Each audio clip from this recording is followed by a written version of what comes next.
दोस्तों 92.7 big FM पर मैं सौरभ राज जैन आप सभी का एक बार फिर से स्वागत करता हूं आपके चहीते शो अर्थ में।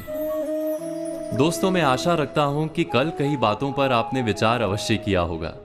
इसी सोच के साथ आज हम बात करेंगे धर्म और शोक पर। तो पहले बात धर्म की। यहां धर्म का तात्पर्य धार्मिक मान्यताओं से नहीं है, बल्कि हमारे कर्तव्य से है। जैसे ही हम किसी पर कोई प्रश्न करते हैं, सामने वाला तपाक से बोल उठता है, पहले अपना धर्म निभाओ, उसके बाद किसी पर सवाल उठाना। वो कहना चाहता है कि अपना काम ठीक से करो, फिर दूसरों पर कार्य ना करने का आरोप लगाओ। हम अक्सर एक दूसरे पर उसके धर्म पर खरे उतरने की मांग करते रहते हैं, बिना ये सोचे कि धर्म वास्तव में क्या है, उसकी हमारे जीवन में कितनी भूमिका है। एक व्यक्ति का समाज में क्या धर्म होता है, एक पति या पत्नी का एक दूसरे के प्रति क्या धर्म होता है, या धर्म के कितने स्वरूप हो सकते हैं। वैसे तो धर्म के अनेक पहलू हैं, लेकिन सबसे खास बात धर्म की यह है कि वो सबको जिम्मेदार बनाने की बात करता है।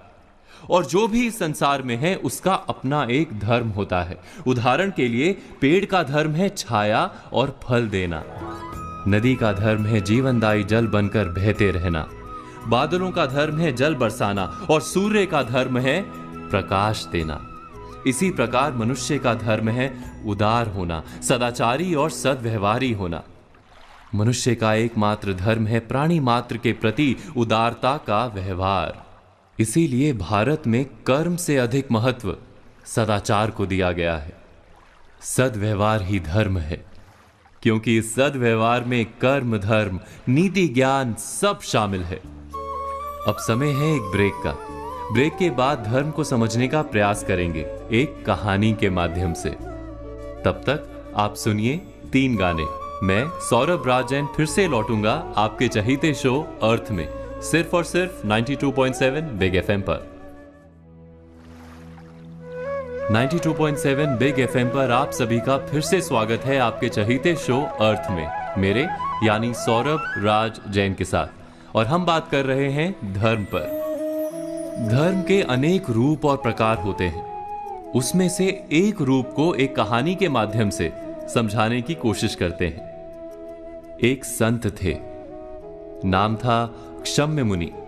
सहायता और सहनशीलता को उन्होंने अपना धर्म बना रखा था। एक दिन वो नदी से नहाकर निकले तो एक बिच्छू को पानी में बहते पाया। उनके मन में आया कि इस बिच्छू की सहायता करनी चाहिए।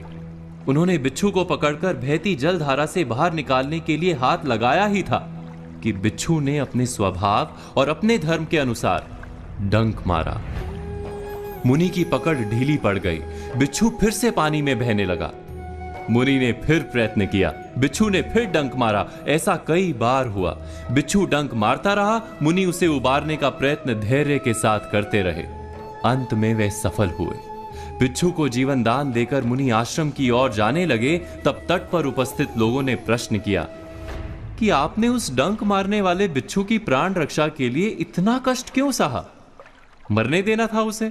क्षम्य मुनि बोले, यदि बिच्छू अपने डंक मारने के धर्म का त्याग नहीं कर रहा, तो मैं सहायता और सहनशीलता के अपने धर्म को कैसे त्याग दूं?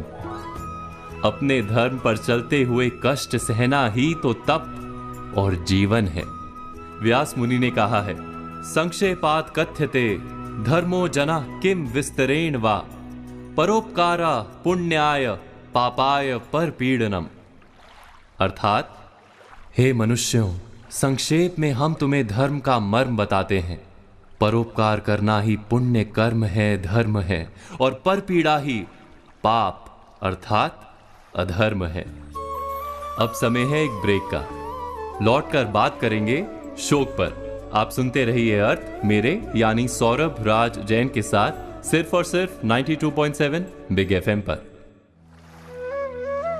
92.7 बिग एफएम पर आप सभी का एक बार फिर से स्वागत है आपके चहीते शो अर्थ में, मेरे यानी सौरभ राज जैन के साथ। दोस्तों हमने बात की धर्म की, और अब हम बात करेंगे शोक पर। गहरा दुख जब हृदय को घेर लेता है, तब हम किसी भी प्रकार का कार्य नहीं कर पाते। हमारा सारा जीवन जैसे रुक सा जाता है। इसी को कहते हैं शोक। प्रिय व्यक्ति की मृत्यु पर या प्रिय वस्तु के छूट जाने पर हम सब ने कभी ना कभी शोक का अनुभव अवश्य किया है। क्या शोक अनुचित है? क्या किसी की मृत्यु पर या किसी वस्तु के छूट जाने पर हमें शोक नहीं करना चाहिए? यदि हमें किसी की मृत्यु का शोक नहीं, किसी वस्तु के छूट जाने का शोक नहीं, तो इसका अर्थ क्या ऐसा नहीं होता कि हमने उस व्यक्ति या वस्तु का मूल्य ही नहीं जाना, उससे प्रेम ही नहीं किया? अवश्य जहां प्रेम होता है वहां शोक तो होगा ही। फिर भी सदा हमें शोक ना करने की सलाह क्यों दी जाती है? ऐसी सलाह देने वाला क्या हमारी भावनाओं का अपमान नहीं करता? विचार करेंगे एक ब्रेक के बाद। आप सुनिए कुछ गाने अर्थ पर। मैं सौरभ राज जैन फिर मिलूंगा आपसे यहीं 92.7 बिग एफएम पर। दोस्तों, आप सभी का एक बार फिर से स्वागत है आपके चहीते शो अर्थ में, मेरे यानी सौरभ राज जैन के साथ। हम बात कर रहे थे शोक पर। हम बात कर रहे थे कि जहां सच्चा प्रेम होता है और उस व्यक्ति या वस्तु से अंतर हो जाता है तो शोक अवश्य होता है, ऐसा हम समझते हैं। किंतु क्या वास्तव में हम शोक और दुख का अंतर जानते हैं? गहराई से विचार करेंगे तो हम समझ पाएंगे कि दुख गहरा होकर शोक नहीं बन जाता। जहां मोह होता है वहां शोक जन्म लेता है। अर्थात जब जब कोई व्यक्ति या वस्तु हमारे सुख का आधार बन जाते हैं, तब उसके छूट जाने से शोक उत्पन्न होता है। विचार कीजिए, जब हमारे वृद्ध माता पिता या पितामह इनकी मृत्यु होती है तो क्या हमें गहरा दुख नहीं होता? क्या बार बार उस माँ बाप या दादा दादी का स्मरण नहीं होता? क्या उनके प्रेम का स्मरण करके हम बार बार आंसू नहीं बहाते? अवश्य बहुत ही गहरा दुख होता है, किंतु हमारा जीवन व्यवहार नहीं रुक जाता। वास्तव में परिवार के वृद्धों के साथ हमें गहरा प्रेम तो होता है, मोह नहीं होता, क्योंकि हृदय जानता है कि वृद्धत्व के बाद मृत्यु निश्चित है। इसीलिए हम शोक से घिर नहीं जाते। दुख और शोक दोनों एक से प्रतीत होने वाले दो शब्द हैं, पर क्या दोनों का जन्म अलग अलग कारणों से नहीं होता? विचार कीजिए, दुख का जन्म प्रेम से होता है और शोक का जन्म मोह से होता है। मोह से भरा मन सत्य नहीं देख सकता, किंतु संसार का तो क्रम है कि देर अबेर सब कुछ छूट जाता है। वस्तु हो या व्यक्ति, निकटता है तो अंतर भी होता है। जब हम ये एक बात समझ लेते हैं तो हम ये भी समझ जाते हैं कि जीवन में दुख स्वाभाविक है, शोक अनुचित है। वास्तव में शोक हमारे अज्ञान का ही दूसरा नाम है। इस पर चिंतन मनन अवश्य कीजिएगा। दोस्तों, आज हम बात करेंगे हीनता की। हीनता से उलट श्रेष्ठता से बंधा व्यक्ति समाज नाम के दर्पण में पड़ने वाले अपने प्रतिबिंब को देख नहीं पाता, किसी की सलाह और सुझाव पर विचार नहीं करता। इसी कारण से जीवन में असफल रह जाता है। उसके सामने के पक्ष में ऐसे भी लोग हैं जो हीन भावना से बंध कर जीते हैं। उनकी दृष्टि केवल समाज की ओर रहती है। समाज के हर प्रतिभाव को सत्य मानकर अपना मार्ग बदल लेते हैं। क्या हम कभी कभी ऐसा विचित्र व्यवहार नहीं करते? इस पर और विचार करेंगे। तब तक आप सुनिए ये 3 गाने। हम फिर लौटेंगे लेकर अर्थ, सिर्फ और सिर्फ 92.7 बिग एफएम पर, मेरे यानी सौरभ राज जैन के साथ।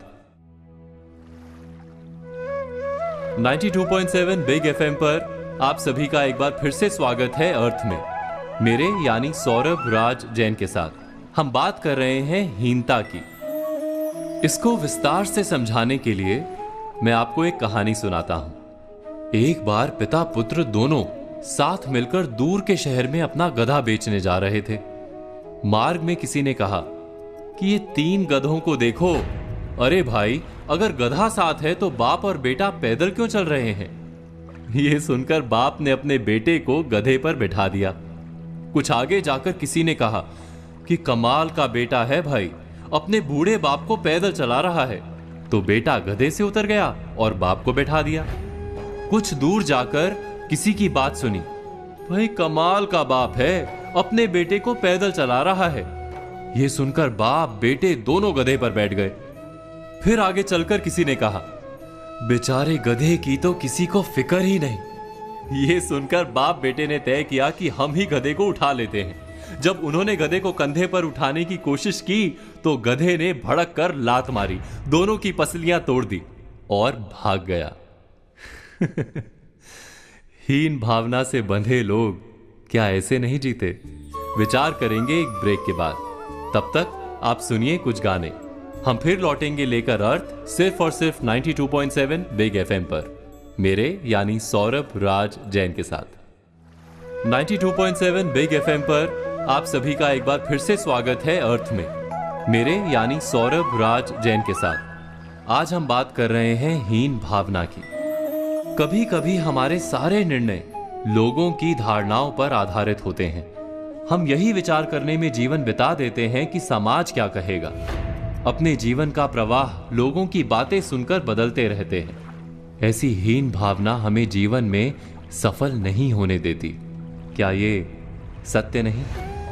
ये सत्य है कि समाज से उत्तम कोई दर्पण नहीं। अपने आप का परिचय प्राप्त करने के लिए समाज के दर्पण में पड़ने वाले हमारे प्रतिबिंब को देखना अत्यंत आवश्यक है। किंतु यह भी सत्य है, दर्पण की मर्यादा है कि वो उल्टा चित्र दिखाता है। समाज के दर्पण में दिखने वाले प्रतिबिंब को सीधा करके देखना आवश्यक है। इसका अर्थ क्या होता है, विचार करेंगे एक ब्रेक के बाद। तब तक आप सुनिए कुछ गाने। हम फिर लौटेंगे लेकर अर्थ सिर्फ और सिर्फ 92.7 बिग एफएम पर, मेरे यानी सौरभ राज जैन के साथ।